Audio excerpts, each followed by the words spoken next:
Last year, Bankroll Freddie was one of the hottest up-and-coming rappers out of the South. He dropped his second album with features from massive artists like Megan Thee Stallion and 2 Chainz, and it looked like he's about to take over. But last week, Freddie got busted with 21 pounds of weed and is now in FBI custody. Here's what's going on. On April 15th, Bankroll Freddie got pulled over for speeding in Marion, Arkansas. Getting a speeding ticket is one thing, but that was probably the last thing he was tripping on. When the cops searched his truck, they found 21 pounds of weed, 171 grams of promethazine, and a gun. According to reports, Freddie also got hit with charges for resisting arrest, speeding, and not wearing a seatbelt. It ain't clear why the FBI is getting involved, but Freddie might be caught up in a major investigation now that the feds are working the case. Freddie's always had a wild life, and moving weight is nothing new to him. He grew up in a small town called Helena, Arkansas, and been in the streets since an early age. His pops was a gambler and involved in the dope game too, and he brought Freddie with him everywhere he went. Like most kids, Freddie looked up to his dad and wanted to be just like him. He saw his pops making money and buying new cars and clothes, and Freddie wanted the same thing for himself. He even told his first grade teacher that he wanted to be a drug dealer like his dad.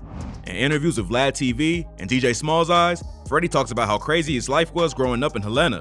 Most kids are playing with toys and watching cartoons at 9 years old, but that's when Freddie saw his first murder. He was walking down the street when he saw his cousin chasing down her own brother with a butcher knife. She stabbed him over and over like a horror movie while he screamed at Freddie to help. Freddie ran away to call 911, but by the time the paramedics arrived, his cousin was already dead. No charges was filed against the woman because her brother had a history of abusing her, but witnessing something that crazy is gonna leave a mark. Watching someone get shot is traumatic enough, but seeing your own cousin get stabbed to death with a butcher knife is next level. But violence seems like it's always surrounded Freddie. He told Vlad TV that over the years, he's lost over 15 friends to gun violence, and he's been shot on 2 different occasions too. Not much is known about the shootings, cause Freddie ain't going into detail about them, but he has talked about the gunshot wounds, and it's clear he lucky to be alive. The first shooting went down in 2017 after a fight in a casino. According to Freddie, there was a fight first, then the other side came back shooting when he left the casino. He was driving down the road when someone sped past and shot out his back windshield. He ain't even noticed at first, but then a second car pulled up next to him and started dumping shots too. Freddie tried to duck out of the way, but one bullet hit under his arm and another grazed his head. His homie in the car with him got grazed in the back and in the head too, but Freddie was lucky to be alive. If the bullet that hit his side had gone a little to the left, it would have hit him directly in the heart and killed him instantly. The second shooting went down in May 2021. It ain't clear exactly what happened, but Freddie got hit in the spine and the bullet traveled up his back and got lodged into his shoulder. Doctors managed to cut out the bullet fragments, but Freddie could have easily been paralyzed from the injury. Spinal injuries is no joke, and if the bullet was even half an inch closer to his spinal cord, he probably wouldn't even be walking today. Getting shot twice don't sound lucky, but Freddie said he'd been in over 30 shootouts, so it's crazy that he only been hit twice. He explained that Helena is a small town, so there's nowhere to hide. There was times he'd been in 3 or 4 shootouts in one day because he kept crossing paths with his enemies.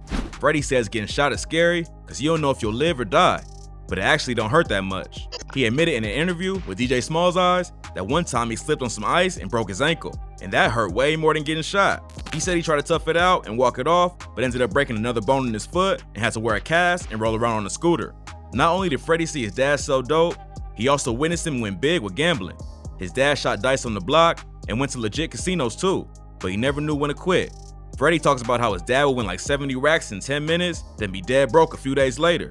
Freddie took after his dad and started gambling heavy around high school. Every night for a year straight, him and his homies rented hotel rooms and people came through to gamble with him.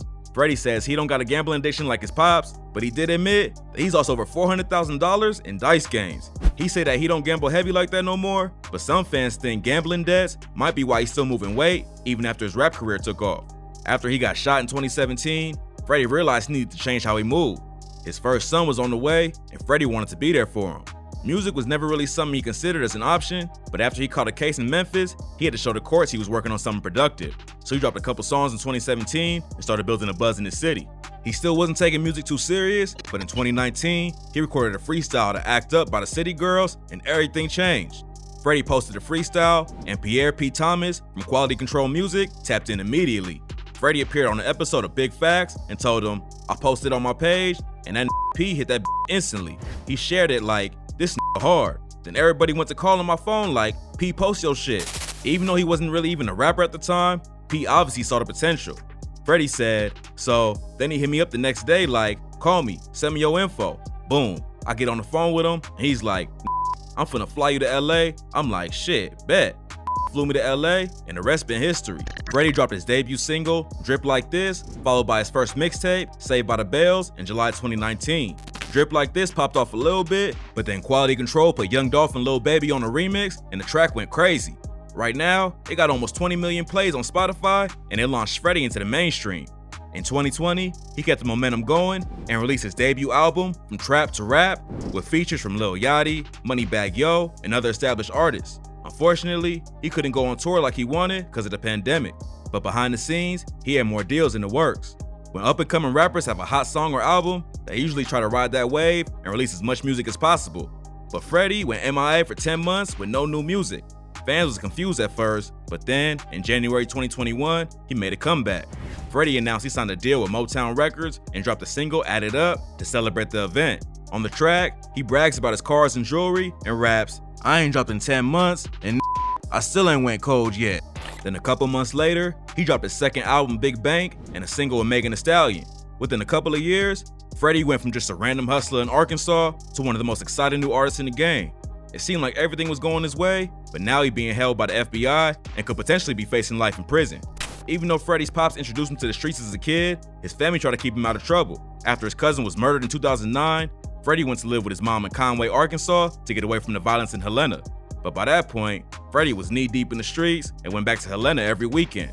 Helena's a small town, but that don't mean it ain't dangerous. Back in 2008, the crime rate was over 5 times the national average, and it's still a wild place today.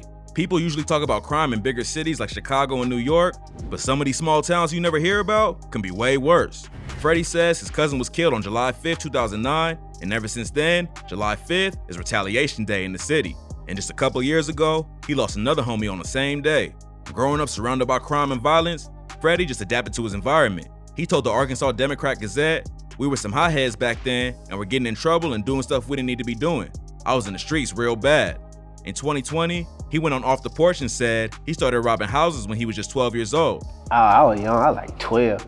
We was kicking doors, you hear me? Flat screen was popping, so we had all the flat screen. We used to be doing, breaking in the house, getting TVs, computers, breaking into school, getting computers, selling that shit. We were doing shit like that. After he blew up with music, it looked like he had moved on and left it all in the past, but obviously, that ain't the case. Right now, there ain't too many details publicly available about the case, but rumors started flying as soon as the news broke. Freddie talks about losing hundreds of thousands of dollars from gambling before, so he might have turned back to pushing weight to pay his debts. He told Vlad TV back in 2020 that he got 5 kids with 5 different baby mamas, and those expenses add up quick.